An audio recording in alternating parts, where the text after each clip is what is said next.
tout. Bonsoir tout le monde. Mon nom est Gilbert Thibodeau. Vous écoutez l'émission Le Candidat. Nous sommes vendredi le 12 avril 2024. Aujourd'hui, les sujets aujourd'hui, il y a des choses étonnantes. On va essayer d'y aller en rafale parce que, exceptionnellement, il n'y a pas seulement qu'un sujet intéressant aujourd'hui. Le temps qu'on devrait laisser les enfants à l'écran, les élections au municipal, comment ça peut se passer, comment ça va se passer, parce qu'il y a une ministre qui se penche sur le sujet. On va aller voir ce que la mairesse de Montréal a l'intention de faire aux élections de 2025. On va avoir sa position. Mais avant, il y avait quelques petites choses.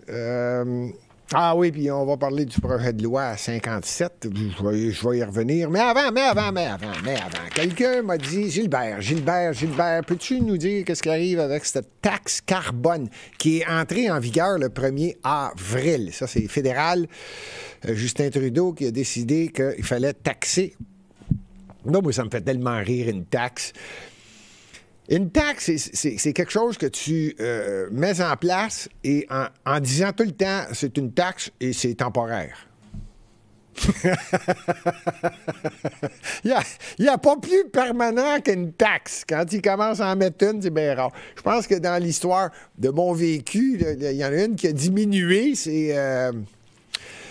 comment est-ce qu'il s'appelle, le chef du Parti conservateur... Harper qui avait passé la taxe fédérale, là, la TPS, de 7 à 6 à 5 C'était la première fois. Elle n'a pas disparu. Elle a diminué dans l'histoire. Mais en tout cas, une taxe est toujours temporaire, puis ça reste tout le temps. C'est-tu drôle? Bon, la taxe carbone. Il y a quelqu'un qui m'a demandé, Gilbert, il va arriver quoi? Ce qu'il a fait, c'est de taxer la tonne de carbone. Donc... Actuellement, avant le 1er avril, c'était 65 $ la tonne pour ceux qui polluent et qui produisent, qui affectent l'environnement et qui produisent du carbone. 65 $ le 1er avril, ça a passé à 80 $. Donc, c'est à peu près 17,6 le litre. Ça vient d'augmenter l'essence à peu près de 3,3 cents le litre. On ne parle pas du gallon, je parle du litre. Ça veut dire que tu remplis un réservoir d'essence de 50 litres, ça va coûter 8,80 $. Faites votre calcul là, pendant que je fais ça. Là. J'ai écrit ça vite, là, mais c'est pour vous dire que ça va coûter à peu près 1,65 $, grosso modo, là, pour 50 litres. Je ne sais pas combien vous en mettez pour faire le plein.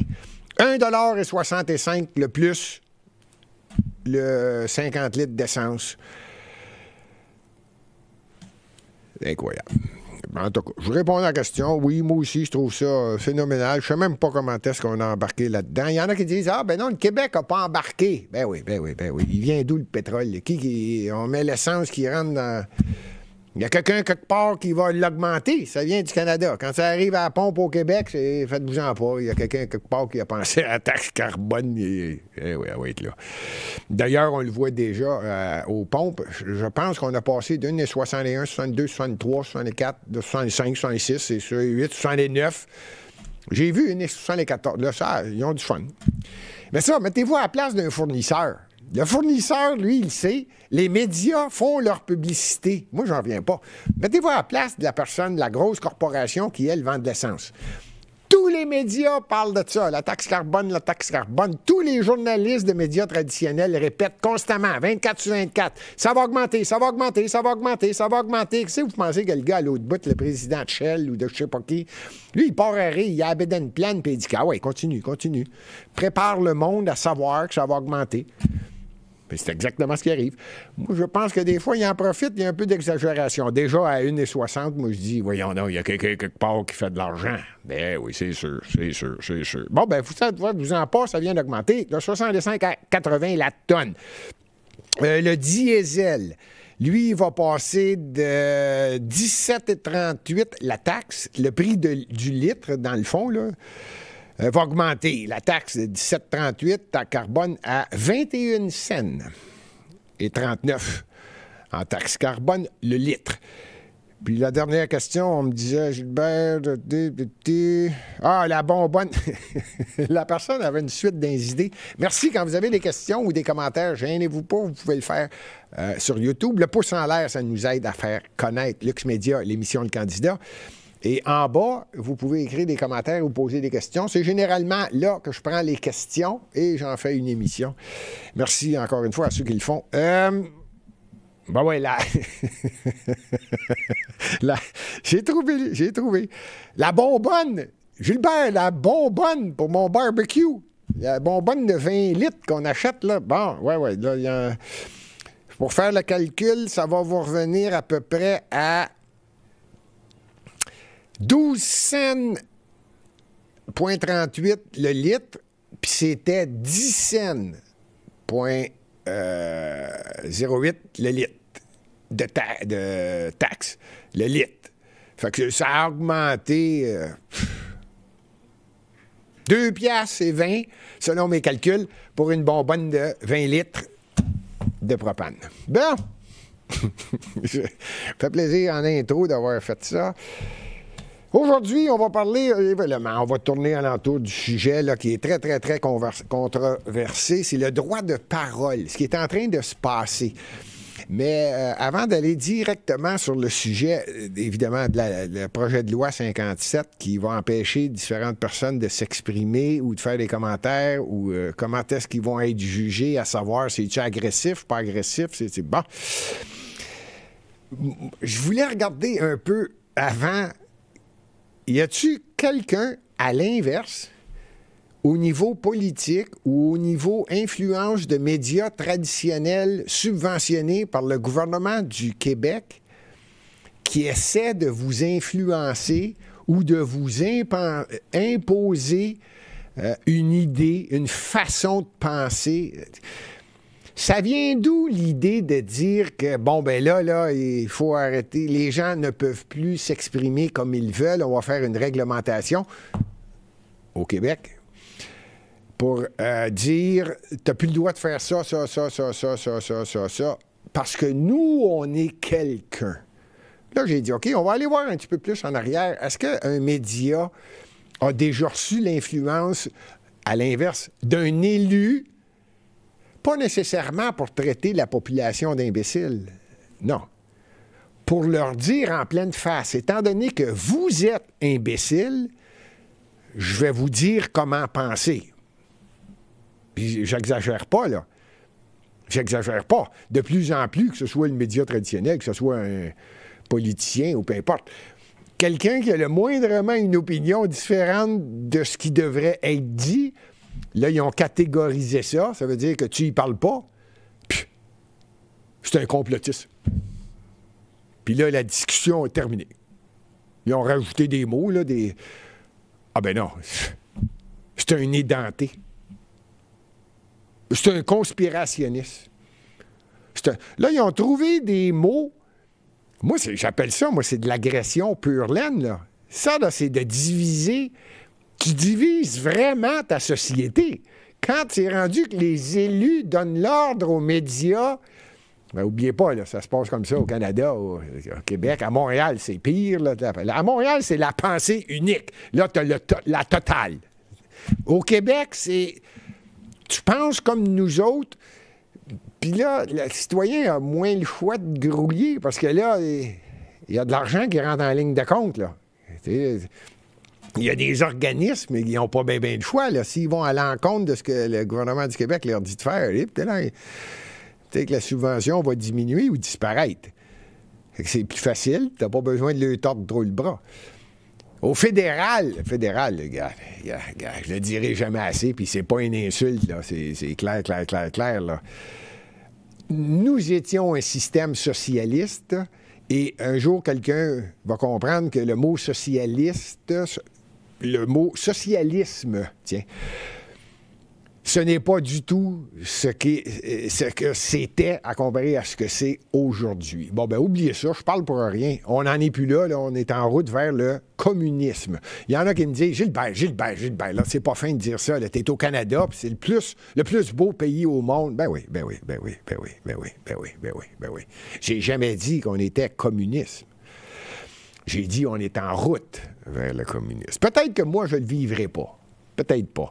Mais quand le premier ministre du Canada, lors d'une manifestation, et peu importe la manifestation, c'est dans les droits, les gens ont le droit de manifester, de s'exprimer, d'avoir des pancartes. C'est le but d'une manifestation, c'est d'essayer d'influencer les élus de façon à ce qu'ils écoutent ce que la population dit. Bon, mais quand c'est rendu que le premier ministre du Canada dit « Ah, ben c'est tous des racistes, c'est des misogynes, c'est des bas de classe, c'est des caves, des imbéciles, des hosties de gnochons. » C'est grave, tout ce qu'il a pu dire pour faire mal à la population parce qu'il manifestait. Fait que là, moi, que vous me dites c'est pas communiste, bon, OK, c'est pas communiste. Appelez ça autoritaire. Appelez ça comme vous voulez. Moi, je pense qu'on s'en va vers ça. Et c'est depuis un certain temps. Je veux jamais revenir sur un terme je me suis habitué à ne pas le prononcer. Moi, j'appelle ça la grippe chinoise. Je pense qu'on a habitué les gens pendant 2 ans, mais est-ce que les médias n'ont pas été pourtant ceux qui écoutaient le gouvernement? Bien, tenez-vous bien. C'est en anglais. Je vais y revenir, puis on va terminer sur ce sujet-là. Mais écoutez bien. Lui, c'est, si j'ai bien compris, c'est le business editor. Moi, le résumé, là, c'est un chef de pupitre. C'est pas n'importe qui. Pour un média, évidemment, subventionné aux États-Unis, qu'on appelle NPR. Et lui revient un peu dans le temps et va jusqu'à l'élection de Donald Trump en 2016. Et disons que sa liberté de parole est revenue. Je ne sais pas ce qui se passe. Vous écouterez bien, pour ceux qui ne parlent pas anglais, je vais y revenir pour essayer de le résumer, grosso modo, ce qu'il dit. Mais je vous laisse l'écouter et on vous revient. Son nom, c'est Yuri Berliner. Berliner. Vas-y, Yuri. Everyone knew that NPR had a liberal bent. It was like saying these days, like Fox has a conservative bent. That was obvious to anyone. But you argue that it's really gone from having a liberal bent or a liberal shading to really a bias. Here's one thing you write in your essay. You write, for the majority of your time at NPR, despite the liberal bend, an open-minded, curious culture prevailed. We were nerdy, but not knee-jerk, activist, or scolding. Ori, when did that start to change? When did the thing that everyone sort of recognized as sort of a liberal bias start to shift into something harder than that, into what you call a knee-jerk, activist, and even scolding quality? Well, I think it was cumulative. I don't think it was one event. I mean, I think part of it was Trump's election. You know, I think like every newsroom, every legacy media newsroom, we were shocked, disturbed, distraught, really troubled. We assumed Hillary Clinton was going to win, and she didn't, and it was really an unsettling experience. But I also think, to me, it revealed that we didn't really understand a lot of what was going on in America, that we were out of touch.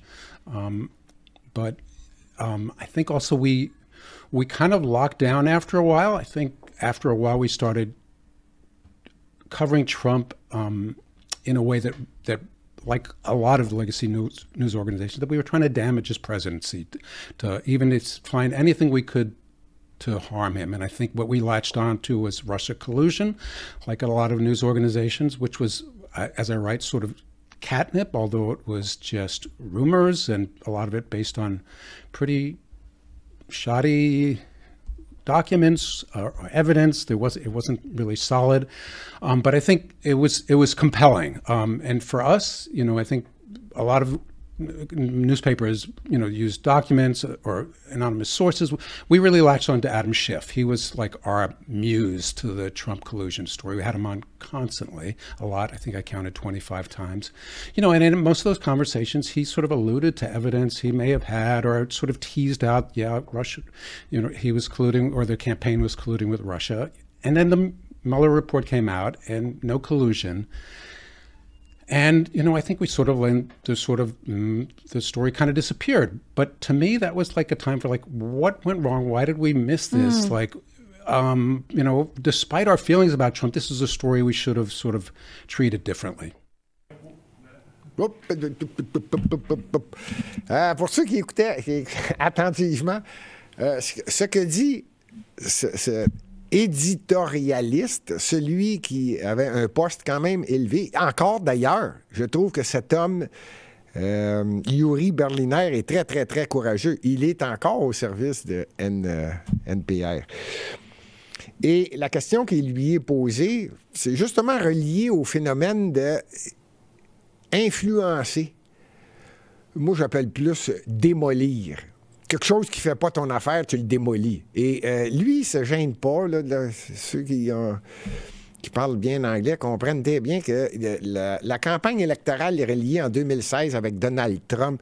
En fait, c'est un paquet de mensonges, mais non seulement c'est de mentir sur différents phénomènes je ne sais pas ceux qui ont suivi ça, la collusion avec la Russie. La Russie a aidé Donald Trump selon Mme Clinton, puis là, ils ont essayé de différentes façons de démolir tout le long du mandat de Donald Trump. Pas juste une fois qu'il a gagné, là. Ils ont vraiment essayé de dire, regarde, non, il a été aidé. Ça se résume à, il est pas beau, il est pas fin, il est pas grand, il est pas fort, c'est un tata, c'est un ci, c'est un ça, puis ils ont tout fait. Bon. Et cet homme-là, qui a participé à ce genre de campagne-là, de démolition d'un candidat, qui est devenu président d'ailleurs, Donald Trump, en passant, est devenu président quand même, dit aujourd'hui, pour ceux qui ont bien compris, là, je l'invente pas, là, c'est un des éditeurs, un business editor de ce média d'information-là, subventionné, qu'effectivement, il y avait... C'est pas comme ça que je devrais le dire, mais c'est quasiment comme ça. On n'avait pas le choix. C'est ça. C'est ça. Faut le démolir. C'était l'information. On savait que c'était pas vrai. Incluant le phénomène de Russie, Poutine a aidé Trump. Bon, enlever tout ça, là, c'est démontré, prouvé. Eux le savaient.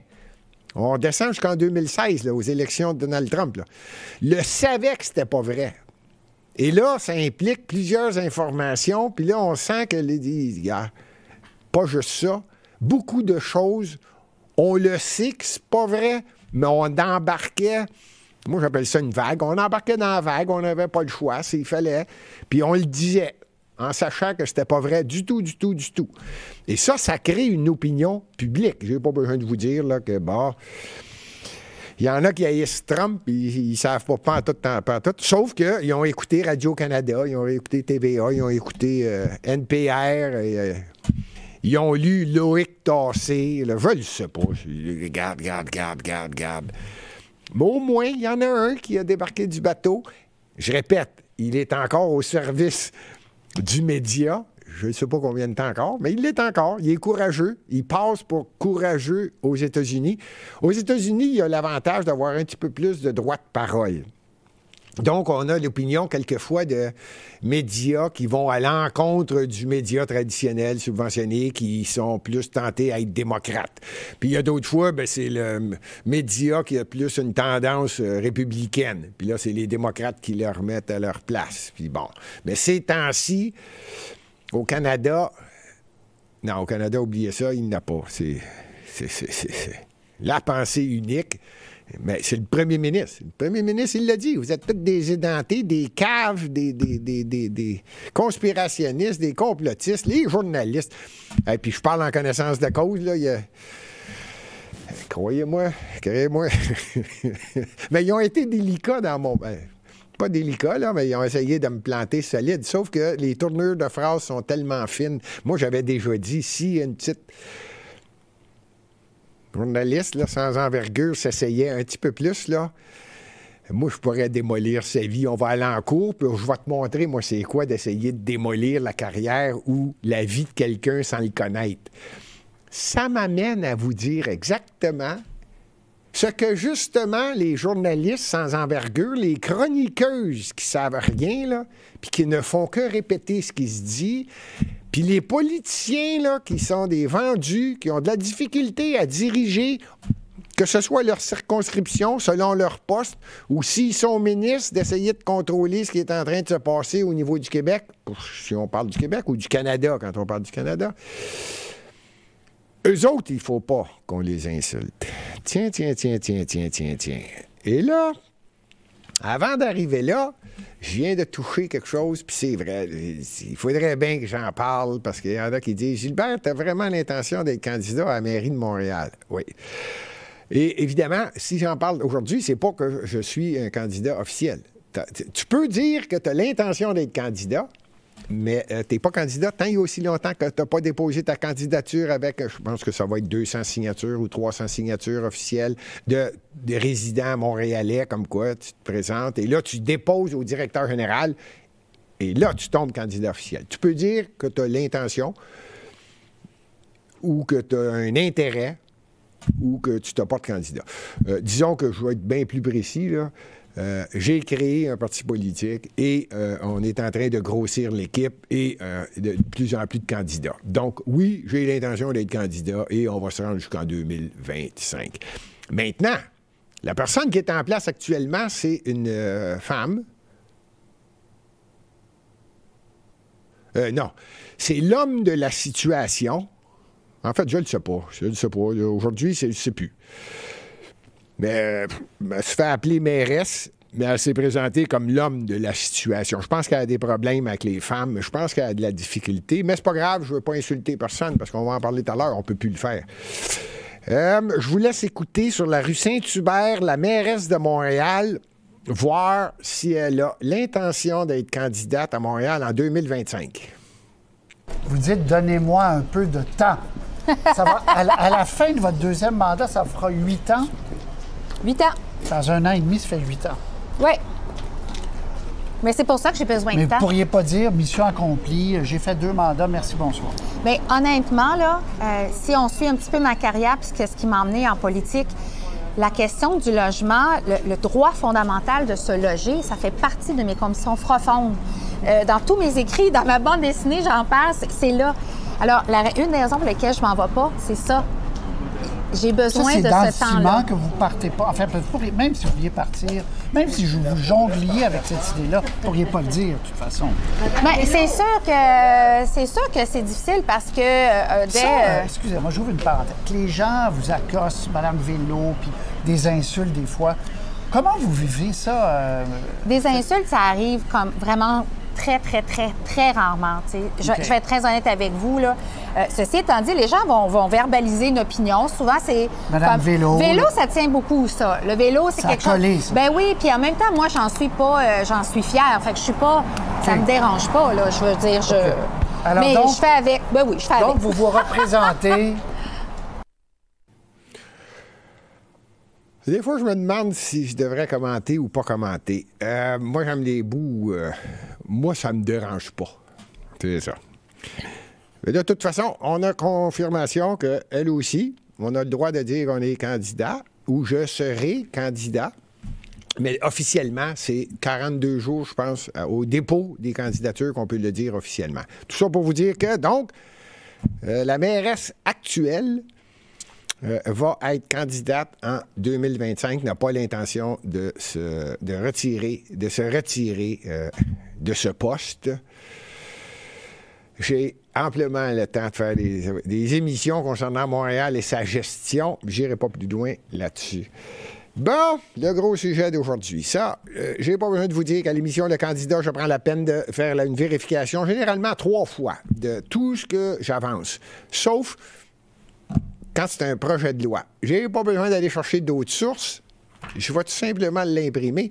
Je suis allé imprimer ce qu'on appelle le projet de loi. C'est, je l'ai lu, c'est 40 pages. Je pense qu'il y a beaucoup d'explications, mais quand on passe au travers, on voit qu'ils reviennent sur certaines réglementations faites au niveau de Montréal, gouvernement du Québec, le tout ça. Fait que je sais pas ce que tu appelles un grand projet de loi. Mais, je vous le résume. En fait, je vous donne tout simplement le projet de loi. Qu'est-ce qu'il dit exactement? Il vise à la loi visant à protéger les élus et à favoriser l'exercice sans entrave de leurs fonctions et modifiant diverses dispositions législatives concernant le domaine municipal. Bon.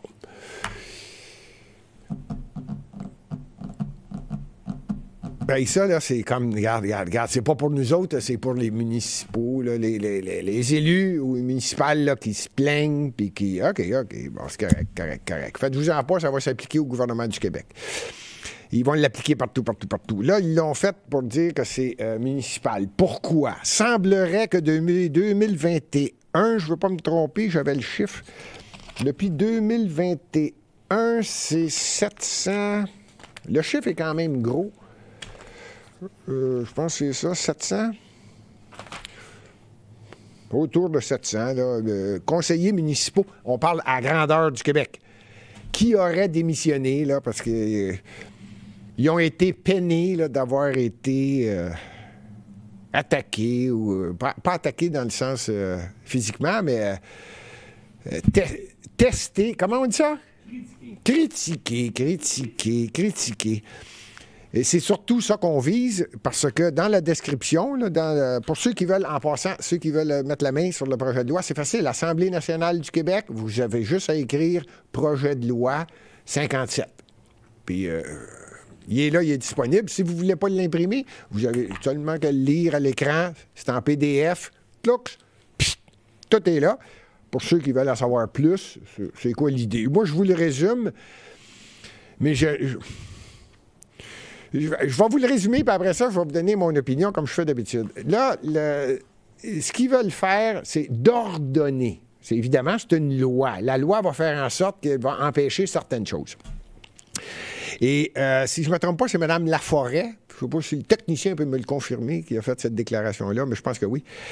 Elle a dit, et elle appelle les gens qui sont visés de front dans cette loi-là. Là. Puis on parle qu'il y a des montants d'argent. Là. Ça peut aller de 500 à 50 à 500 $, puis ça peut aller jusqu'à 1500 $. Puis je vous garde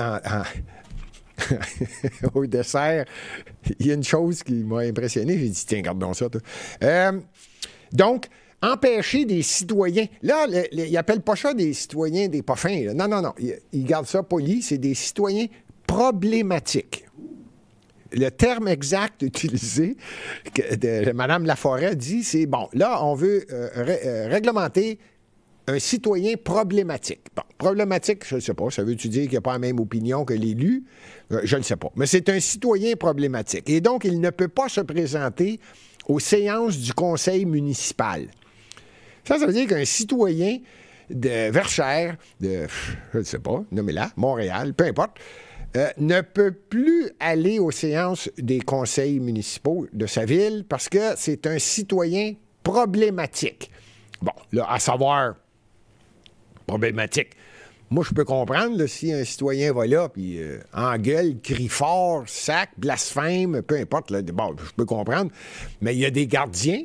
Il y a des gardiens. Pour ceux qui vont dans les conseils municipaux, il y a des gardiens, il y a des policiers ou des gardiens engagés qui s'occupe de garder l'ordre, la loi et l'ordre, puis tu sors la personne, là, tu sais, bon, c'est fini. Non. Il va y avoir une loi, c'est fini. La loi elle va être plus claire parce que là, tu vas payer. OK, j'ai pas de trouble, ça va jusqu'à date. T'as pas le droit d'aller dans les bureaux. Admettons que le député, il est dans ta ville, à Saint-Bruno, puis il est dans son bureau de Saint-Bruno. T'as plus le droit d'aller à son bureau de Saint-Bruno. Parce que tu es considéré comme un citoyen problématique. Mais là, je me suis toujours posé la question, comme vous la posez. C'est quoi un citoyen problématique? C'est ça. Tu n'as plus le droit de l'appeler. Tu n'as plus le droit de communiquer avec ton député, ton représentant, ton conseiller municipal. Fini. Fini. Tu n'as pas le droit. C'est la loi qui... allez pas me dire, là, Gilbert, t'exagères, là. Non, c'est la loi. Le projet de loi, il va être déposé. La CAQ est majoritaire. Pas besoin de vous dire le résultat de cette loi-là, de ce projet de loi-là.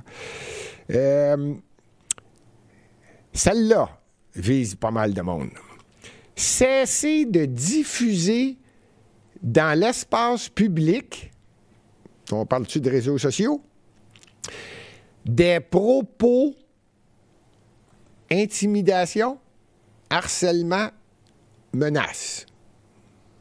Bon, là, je comprends. Les premières, ça... OK. Moi, j'avais l'impression qu'il y avait des gardiens des conseils municipaux.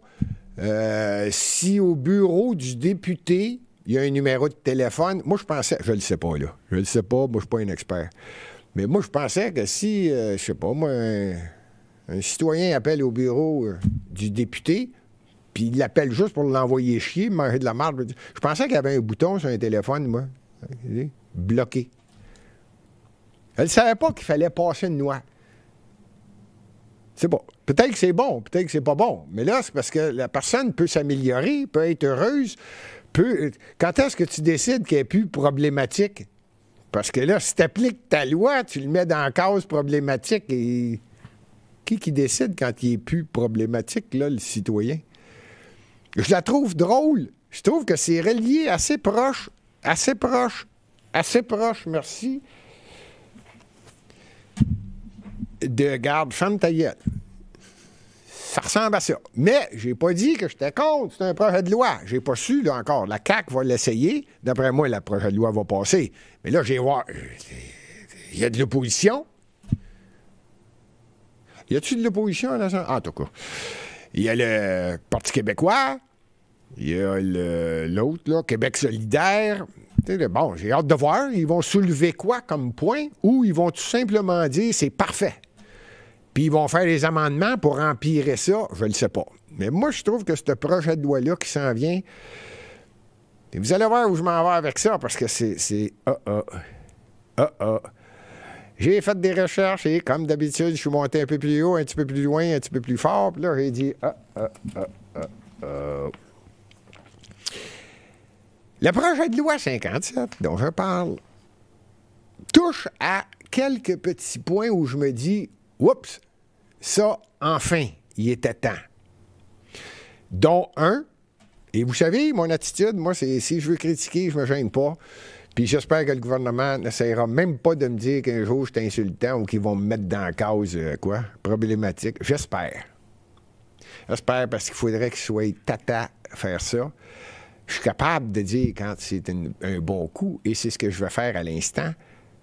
J'ai présenté en 2021 ma candidature en tant que maire de Montréal. Et dans le programme du Parti Action Montréal, j'avais dit que tout citoyen à Montréal qui touche volontairement en détruisant, que ce soit un monument public, que ce soit un bâtiment public, Montréal va tenter de passer un règlement rapidement de façon à ce que le citoyen soit pénalisé jusqu'à 10 000 et, si possible, emprisonnement. Parce que là, tu es en train de toucher à différentes choses qui sont publiques, qui sont reliées directement avec les bâtiments de Montréal ou un monument, que ce soit Christophe Colomb, peu importe la personne, là, je ne veux pas aller dans... Pourquoi? Parce que c'est déjà arrivé à Montréal et la mairesse de Montréal a dit, ben là, c'est des citoyens qui s'expriment. Ah ouais? Ah bon? Ben tenez-vous bien, c'est dans le projet de loi. Moi, je visais juste, tiens, jusqu'à 10 000 puis essayer de pousser un règlement qui fait en sorte que les citoyens montréalais qui sont un petit peu trop agressifs devant même ceux qui font des graffitis, ou qui cassent des fenêtres, que ce soit à l'hôtel de ville, que ce soit dans un public, un bâtiment public. Bon, ben au moins, le gouvernement du Québec y a passé. Je ne sais pas s'ils ont regardé le programme. Oh, il y a quelque chose. Pour les réparations sur Oh, il y a toi. Je sais pas si vous l'avez entendu dans le... Ils l'ont entendu dans le micro? Ah, il y a une roche, il y a une grosse roche qui vient de tomber. Oups, j'en perds mon crayon. Le gouvernement du Québec vient de... Oui, tenez-vous bien, moi je parlais de 10 000. Eux autres vont jusqu'à punir quiconque procède ou fait procéder à la démolition, blablabla, là, maganer un immeuble, d'un immeuble sans autorisation. Oui, évidemment. Hein? C'est une manifestation, puis si t'en as un qui... Bon. Ben là, ils vont aller jusqu'à 250 000 $ de pénalité. Je pense qu'il est à peu près temps. Là. Celle-là, en tout cas, quand ils passent une loi, il y a des fois, il faut aller vérifier. Là, ils travaillaient sur le phénomène de l'insulte, puis mais ils ont réussi à passer une autre chose en même temps. C'est l'insulte au monument. Ce qui est arrivé à Montréal et que je déplore que la mairesse de Montréal n'a jamais dit un mot là-dessus. Les citoyens s'expriment. Moi, j'étais plus, je pense qu'on était en train d'enlever l'histoire de Montréal, l'histoire du Québec. Ce que la mairesse de Montréal, à mon avis, a de l'air à se fouter pas mal. Mais je suis bien content. Félicitations. Pas pour la loi, parce que là, je continue. Mais pour juste cette petite section-là, ce qu'on appelle le chapitre paragraphe concernant les monuments publics. Mais quand tu fais cette loi-là, il y a une raison pourquoi tu fais ça.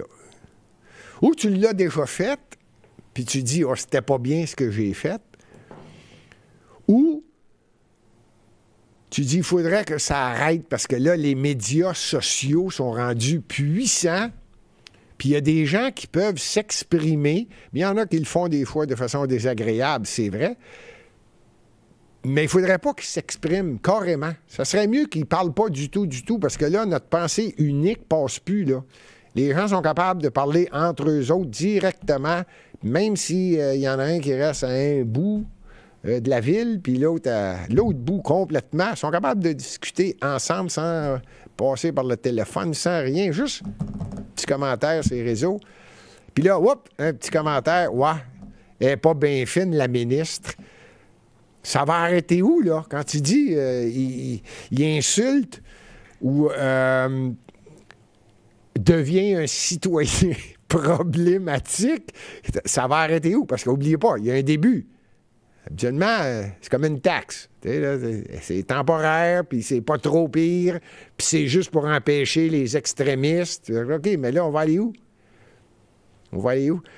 Moi, je me rappelle qu'il est arrivé une grippe ici, il n'y a pas si longtemps, et le gouvernement du Québec essayait de, je ne dirais pas le mot imposer, malgré que c'était clair qu'ils essayaient d'imposer leur façon de penser et de dire aux citoyens, regarde, tu as besoin d'écouter. Ou plutôt, sois docile. Mais quand tu dis à un citoyen, sois docile, écoutez, ce qu'on dit là, c'est vrai. Sauf qu'en arrière de toi, tu as à peu près le plus gros blindé qui est écrit police. Et ça, moi, j'appelle ça des camions pour la SWAT. Là, tout le monde est armé là-dedans, puis on tire à vue. Là, c'est des situations extrêmes. Quand tu as une ministre, puis là, je ne veux pas la nommer parce que je trouve que ça serait pas bien là, de la nommer, Madame... Il ne faudrait pas que je lui fasse de peine à Geneviève Guilbeault. Elle vient de se séparer de son mari. Non, je fais bien des blagues, mais blague à part. Quand tu es la ministre qui s'adresse à la population puis qui dit « Soyez docile. Soyez docile, tout va bien aller. Faites ce qu'on vous dit. » Puis qu'en arrière de toi, tu as ce qu'il y a de plus frappant, écrit police dessus. Si ça, c'est pas de... Je ne sais pas. Est-ce qu'un citoyen pourrait dire on va aller en cours, là? Là, c'est pas juste de la petite influence. C'est garde. Toi, là, moi, j'ai un camion. Si t'écoutes pas, là, tu vas avoir du trouble. Si c'est pas ça qu'elle disait, je sais pas c'est quoi.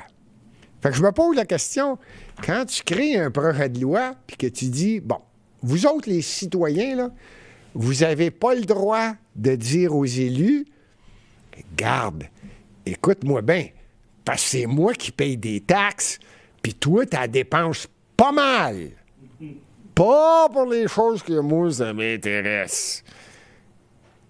Là, je t'insulte-tu quand je dis ça? C'est là que je me pose la question, là. Ça, c'est juste la clé qui rentre dans la serrure, le projet de loi 57.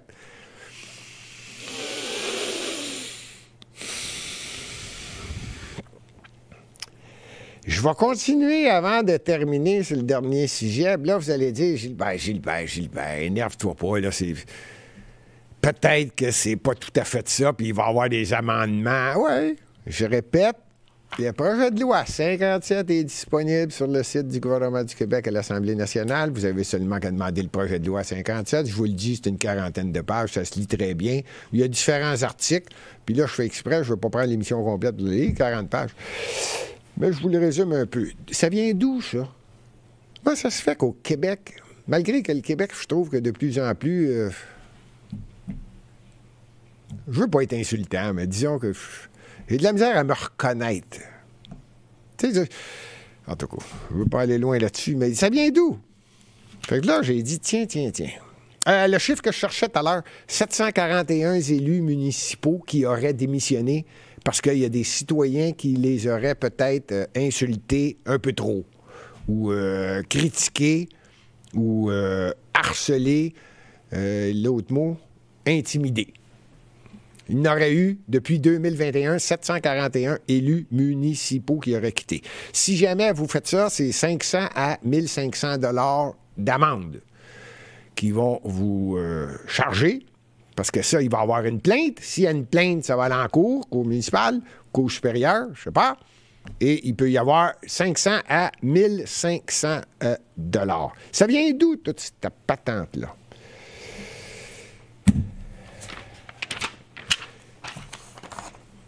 Avez-vous entendu parler du Hate Crime Bill? Là, je viens de monter d'une coche fédérale. Je me demande des fois s'ils font pas. C'est pas un copier-coller. Assoyez-vous confortable, là. Fernande, Pauline, Claudette, André. André, il dort. Et croyez-moi, là, il va se réveiller quand il m'entend ça. Soyez-vous confortable, là. Le Hate Crime Bill...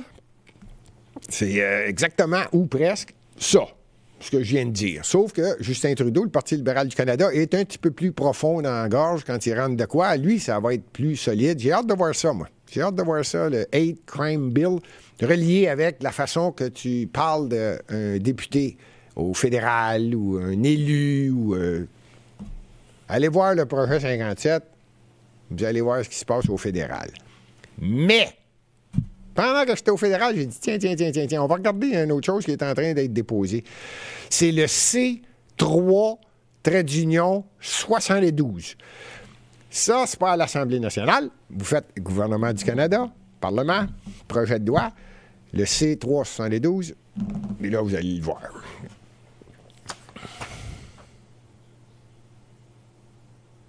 Je vous le dis, là. Déposé par le NPD. Le NPD, c'est l'opposition officielle au Parlement d'Ottawa. En fait, c'est pas l'opposition officielle. Le NPD, c'est le gouvernement en place. C'est ça. Ben, en fait, le Bloc québécois, le NPD, le Parti libéral, c'est un parti, puis c'est eux autres qui dirigent le Canada actuellement. Ah non, c'est vrai, il y a une opposition, le Parti conservateur. Je fais des blagues. Envoyez-moi pas 1500 $ d'amende, là. Mais elle pense pareil. Je répète, par contre, il y a le Parti conservateur. Et il y a également le Parti populaire du Canada. Il n'y a pas d'élus, mais il y a exactement... Oui, ça aussi, c'est une personne qui peut s'exprimer, qui est représentante du Parti populaire du Canada, qui peut exactement... D'après moi aussi, une bonne opposition à Ottawa. Des fois, je me demande peut-être que ce serait bien qu'il y ait au moins un représentant d'un parti. Dès que tu atteins 2 ou 3 des votes, si tu n'as pas réussi à faire élire quelqu'un, il devrait y avoir un genre de petite loi ou tout ça, dire au moins le chef peut se présenter. Tu sais, à partir du moment où tu atteins 2 3 5 je sais pas le chiffre, là. Je fais juste dire ça pendant que j'y pense parce que je parle des partis politiques au fédéral. Bon, ça, c'est pour vous préparer mentalement.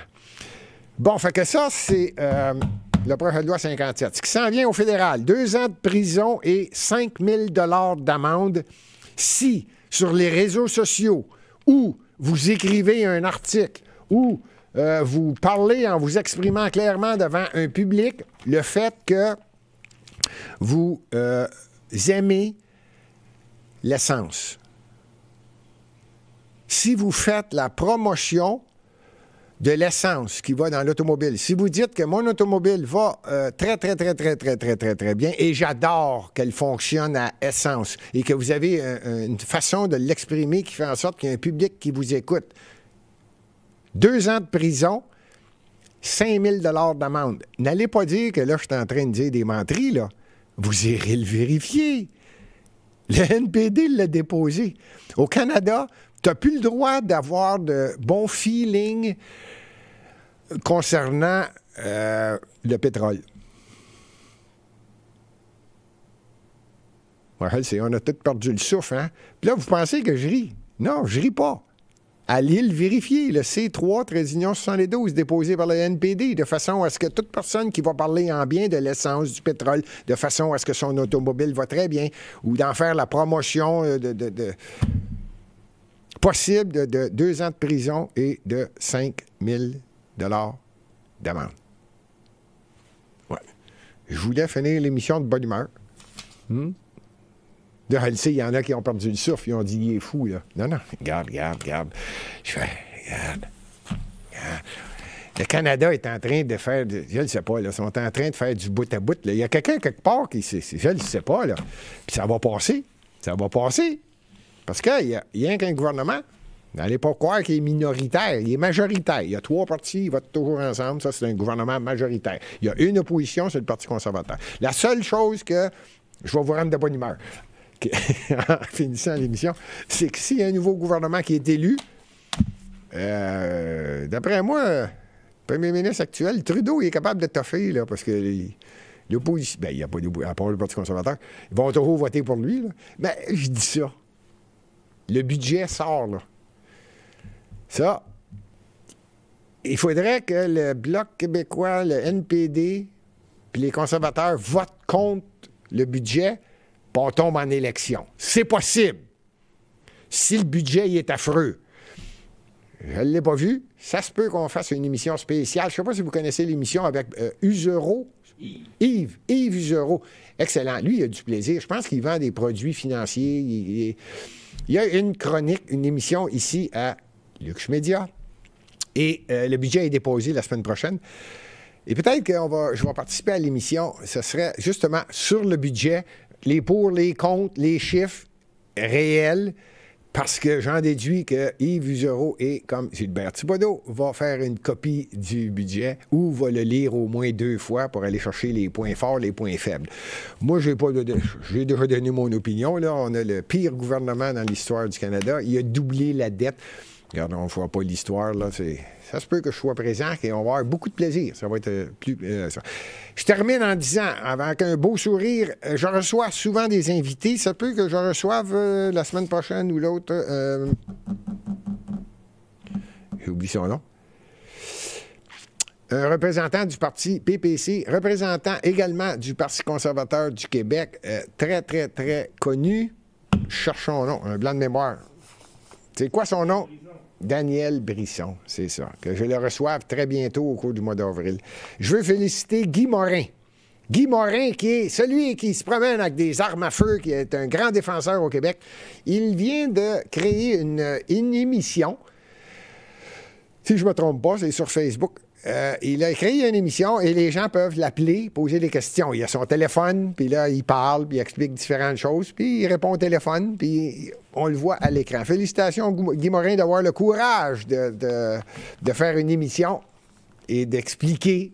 C'est évidemment, hein, c'est très spécifique concernant les armes à feu. Guy Morin, c'est un des grands connaisseurs des armes à feu ici au Québec.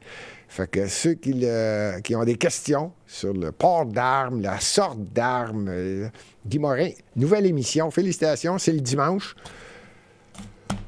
sur Facebook Merci. La semaine prochaine, j'avais... ah oui, c'est ça. La semaine prochaine, je vais le vérifier concernant si jamais vous dites que vous aimez le pétrole et que je vais aller essayer de voir le C372. Je peux pas croire que ça ne sera pas amendé. Salut. Pour votre question sur la santé économique des commerçants, oui, il y a du stationnement dans les rues perpendiculaires, puis il va y avoir des places de stationnement, les gens vont pouvoir se mettre là. Ceci dit, vraiment, là, je vous le dis aujourd'hui, mais c'est toujours, je vous assure que les gens qui sont en vélo, ils mangent eux aussi, puis ils consomment eux aussi. Et je vous invite à lire plein de choses sur la vélo-économie. Des gens en vélo, ils font pas juste se balader pour le fun, ils vivent eux aussi et ils consomment. Les gens en transport... Combien par rapport aux autres? Tout est là. Autant et sinon plus. Oui, donc. Ben, Monsieur Larocque, vous en avez vu dans la neige, là, en vélo? Monsieur Larocque, excusez-moi, là, c'est moi qui parle, OK? Il y en a plein. Je tapais sur Internet où on pourra vous en trouver. Ça s'appelle la vélo-économie. Et oui, il y a vraiment des gens qui consomment en vélo. Puis comme ils y vont plus souvent, au final, là, des fois, même même souvent, c'est plus élevé que des gens qui consomment en voiture.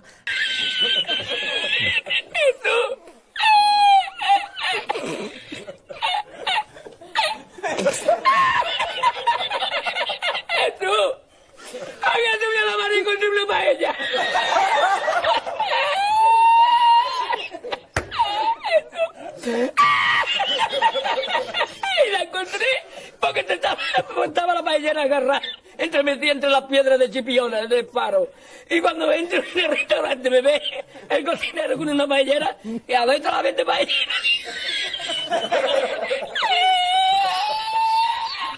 ¡Asómate, mira dónde llega el agua! Llegaba el agua hasta el restaurante. Había subido la marea.